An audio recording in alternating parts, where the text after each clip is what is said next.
This year, video game icon Sonic the Hedgehog celebrates his 30th birthday, and given that hedgehogs only live for an average of 2 to 5 years, that makes him the oldest hedgehog who ever lived.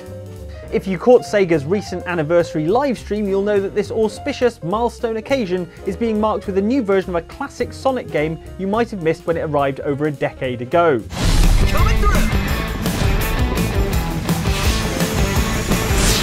Sonic Colors Ultimate arrives on September 7th and updates the game for modern consoles, adding a brand new mode and other enhancements as you rip through an entirely remastered version of Dr. Eggman's incredible interstellar amusement park.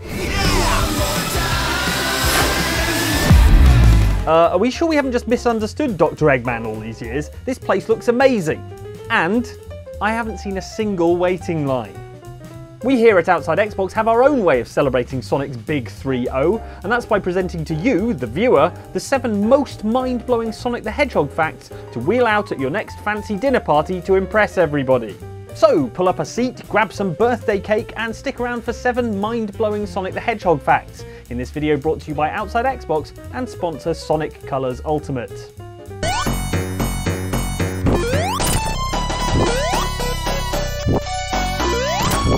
If you can do basic maths, you'll know that if Sonic is celebrating his 30th anniversary, that means he debuted in 1991.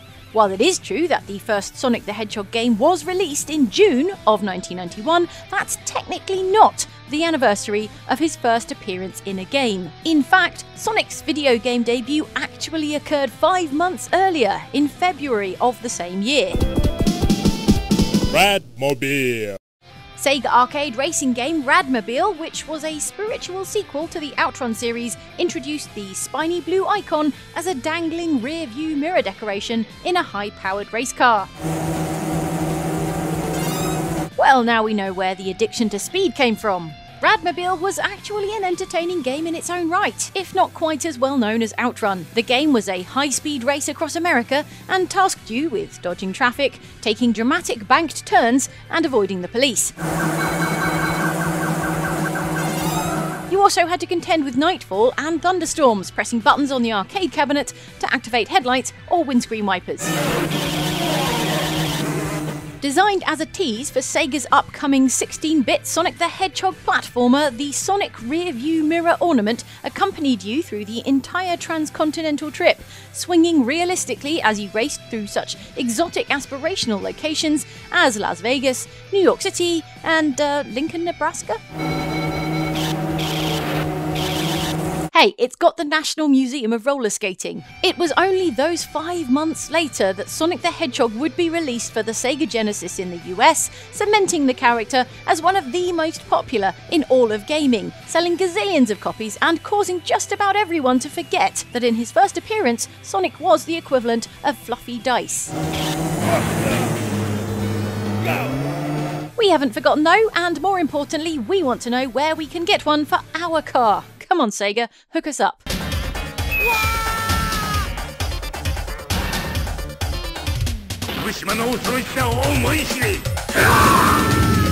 If you consider yourself a huge Sonic the Hedgehog fan, you might have played some of the more obscure Sonic games, like Sonic Triple Trouble on the Game Gear for example.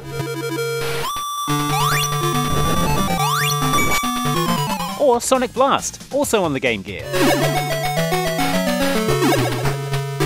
Or Sonic Labyrinth, also on the Game Gear. Man, Game Gear owners really were spoiled when it came to unique Sonic games, probably to compensate for all the AA batteries they were getting through. Still, with a bit of careful eBay sniping, you could secure the means to play these games for yourself. There is one Sonic game out there though that is so rare and obscure that we're almost certain you'll never play it, the slightly strangely titled Sega Sonic the Hedgehog.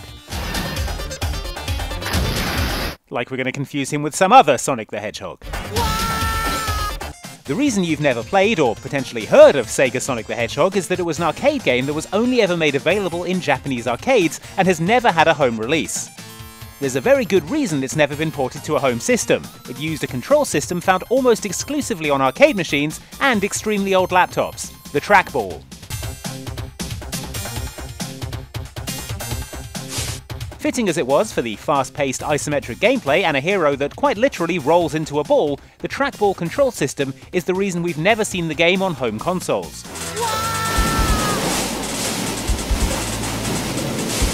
There was nearly a port for the mushroom-shaped Sega 32X console add-on back in 1994, and then we also very nearly had it in 2005's Sonic Gems collection on PS2 and GameCube, which was specifically about uncovering rarities from the Sonic series.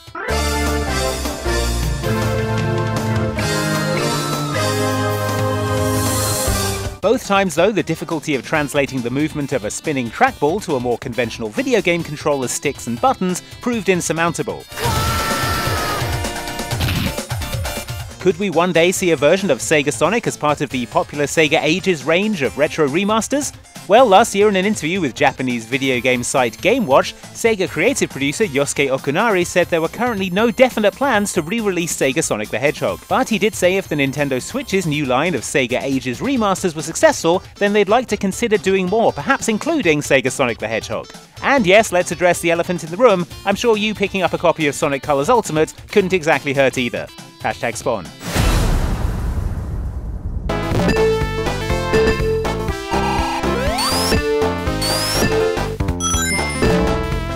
We're sure there have been plenty of things named after Sonic the Hedgehog in the last 30 years. Blue cars, people with spiky hair, innumerable actual hedgehogs. The genetic protein that is a vital part of embryonic development, though, is guaranteed to be the weirdest. I mean, it's not even close.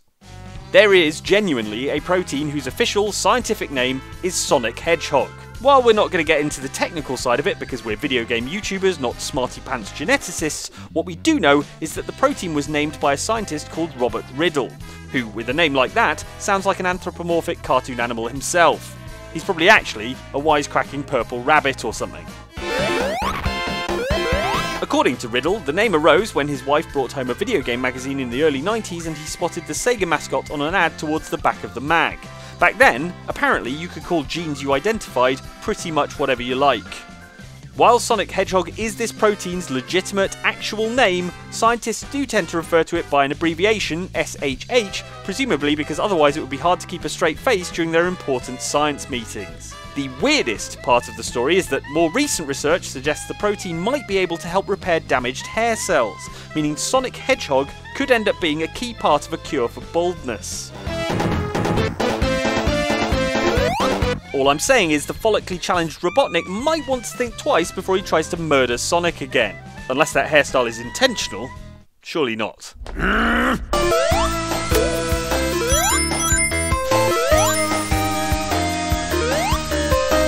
Sonic the Hedgehog is the perfect character name. It is both informative in that it lets you know that he is a hedgehog, and descriptive in that it brings to mind the supersonic speeds at which he travels. Would the series be even half as iconic if he were called Brian? I think not. For many years, however, there have been persistent rumours that Sonic nearly had another name, one that Sega managed to swerve at the last minute. And good for them, because this mislaid moniker was the atrocious Mr. Needlemouse. Please, call me Brian. Mr. Needlemouse is my father's name. The story goes that during development, Mr. Needlemouse is the name given to the fledgling character by the development team, a nickname meant to sound like a cute description of a hedgehog, rather than conjuring up horrifying images of deadly spike-ridden rodents. At some point, this story became accepted Sonic canon, with 2010's Sonic the Hedgehog 4 even being given the codename Project Needlemouse during development. It makes for a nice story, but is apparently 100% not true according to Sonic co-creator Yuji Naka, and he should know. Naka-san was baffled by a question about Sonic's original nickname in a quiz Sega put out for its 60th anniversary last year, which erroneously had Mr. Needlemouse as the correct answer. Justifiably put out that he was getting incorrectly marked down for not knowing facts about the character he created, he took to Twitter to set the record straight. It seems that Sonic's nickname during development among the team was just Mr. Hedgehog, but it's an easy mistake to make. The Japanese word for hedgehog, haranezumi, is made up of two constituent parts, the words for needle and mouse, and a translation error caused the popular misconception of Sonic's original name. So if you want to refer to Sonic by his original name, just Mr. Hedgehog will do. You really should play through a few of his games before you're on first name terms anyway. It's only polite. I'm a hedgehog!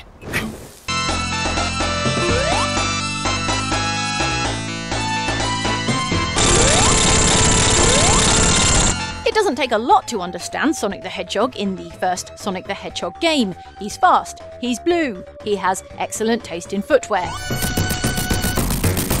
It also doesn't take a lot to understand Sonic's motivations. Dr. Robotnik is cruelly turning adorable animals into mindless robots, but his plan could be thwarted if only someone had the courage to headbutt his bizarre piston contraption 8 times.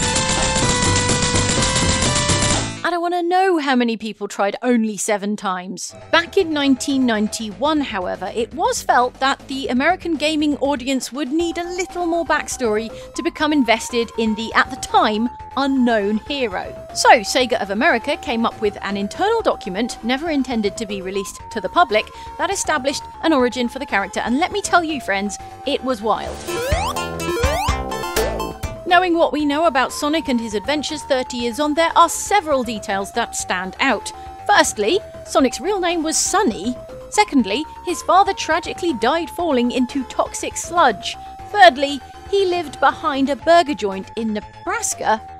The same Nebraska you drove through in Radmobile. Suddenly it all makes sense. If anything, Dr. Robotnik's origin in this document is even more bizarre, and some of it survived long enough to be featured in a promotional comic distributed around the game's release. The series' long-standing antagonist begins as a kindly scientist, but after an equipment malfunction in his lab, he's spliced with a literal rotten egg and becomes the evil doctor we know and pretend to hate today. Naturally, this plot has been revised and rebooted over the years, and actually these days, many aspects of Sonic's true origins remain a tantalising mystery.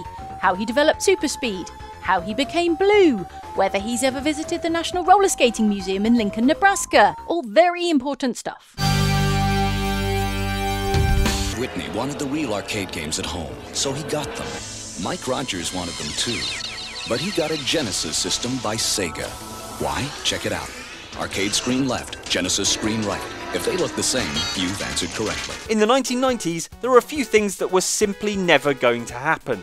Beanie Babies were never going to fall in value, Arnold Schwarzenegger was never going to make a bad movie, and Sonic the Hedgehog and Mario were never going to appear in the same game together. Let us paint a picture for you.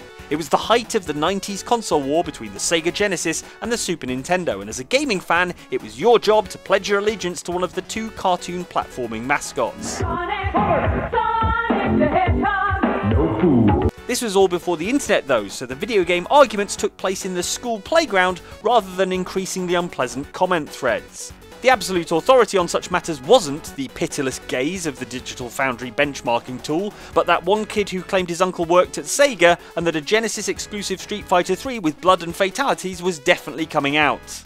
You win! Last I heard, he went into politics. The 16-bit console war burned with an intensity unmatched even by PlayStation versus Xbox, at least partly because of the iconic presences of Sonic and Mario as representatives of their respective machines. So, the tantalising thought of a game that featured both characters together seemed an impossibility. Time marches on though, the console war ended, Schwarzenegger made the 6th day, and my shelf full of stuffed animals was revealed to be entirely worthless trash. Thanks a lot, Thai Corporation. And in 2007, brought together by the unifying spirit of the pursuit of sporting excellence, Sonic and Mario appeared together in the Sega-developed and Nintendo-published Mario and Sonic at the Olympic Games. Competing for the first time in the same arena. At the greatest sporting event on Earth. Though we do have questions about how Mario is keeping up with Sonic in a literal running race. Mario and Sonic at the Olympic Games. But even after this landmark crossover sports title, the concept of Sonic or Mario appearing in each other's flagship platforming games seemed an impossibility, at least until 2015's Super Mario Maker on the Wii U. Play Super Mario Maker in conjunction with the Sonic Amiibo figure, and you were able to introduce a 16-bit Sonic to the classic level style of the original Mario Bros. Game, complete with Sonic's unique abilities and sound effects pulled straight from the Genesis games. For 90s gamers, this is like watching Spider-Man swinging around the Batcave. Now that I've got you all hopped up on 90s nostalgia, does anyone want to buy a job lot of Beanie Babies? It was worth a shot.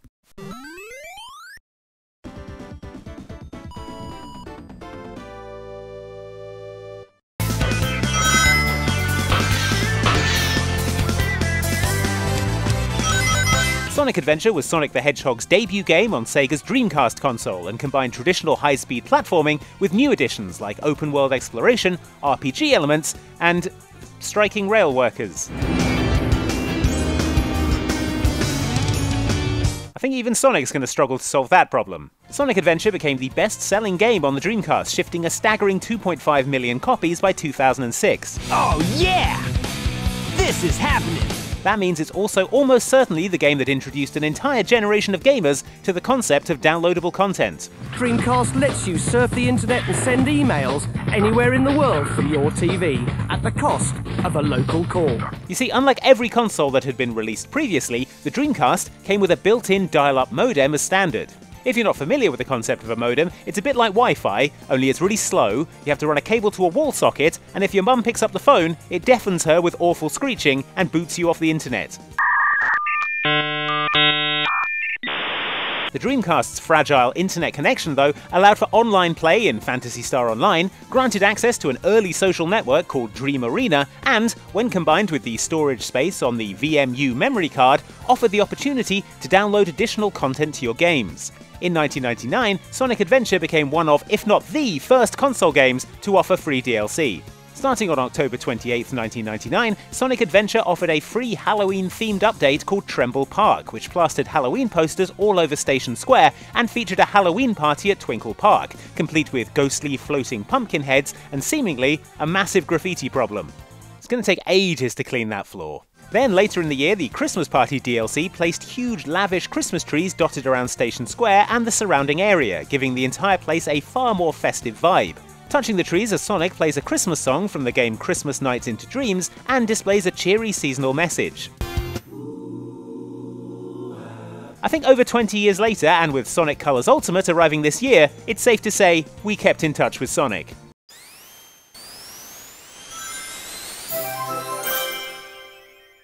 Thank you so much for watching this video, brought to you by Outside Xbox and sponsor Sonic Colors Ultimate. Keep an eye out for that on September 7th of this year, and also a bunch of other Sonic related stuff over the course of the year to celebrate his 30th anniversary. Please do like and subscribe if you enjoyed this video, and where's that birthday cake, hey? It's been nearly 20 minutes.